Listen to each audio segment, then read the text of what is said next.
Alright, so I want to talk about the philosophy of dumplings. And I actually believe that the dumplings, like how you make your dumplings, tells me a lot about you as a person. Now, so a couple of years ago, I was in a taxi and coming from a place called Porus in Jamaica, going to Mandeville. And somewhere or another, we got into the taxi and the discussion uh, went to around food and then from food into dumplings. Now,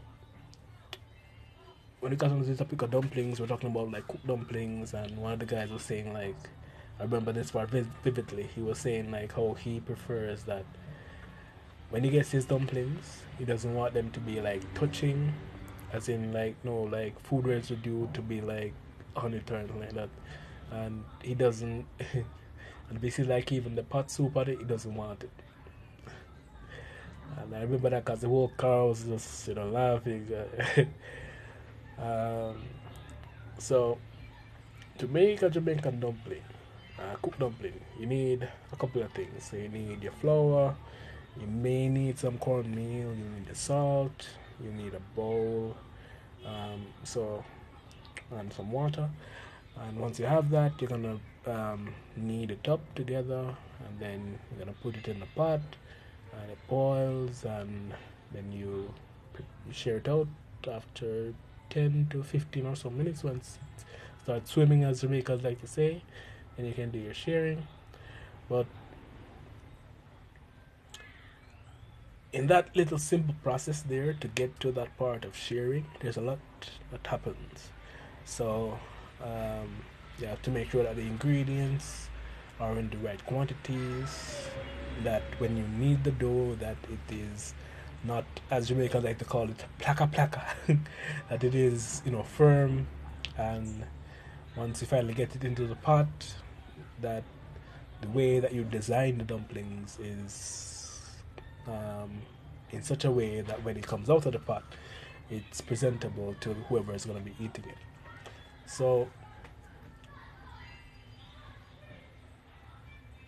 in that process of you kneading the dough, um, if you're the type of person that just needs it to a point where you can actually, do your, pulling off to be able to put it in the pot,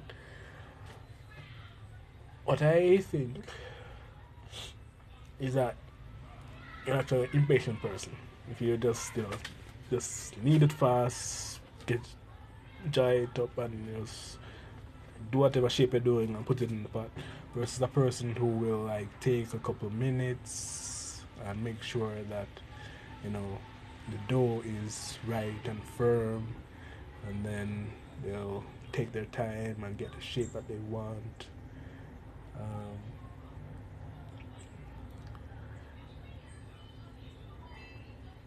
I don't know, like it makes sense more than just say let's say you cooking for like your family, like even at a restaurant, like when you order like cooked food and you get dumplings with it.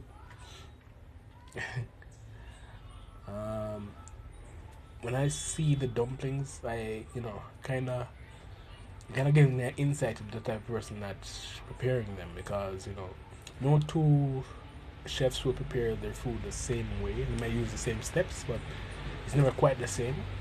But I don't know. For some reason, it just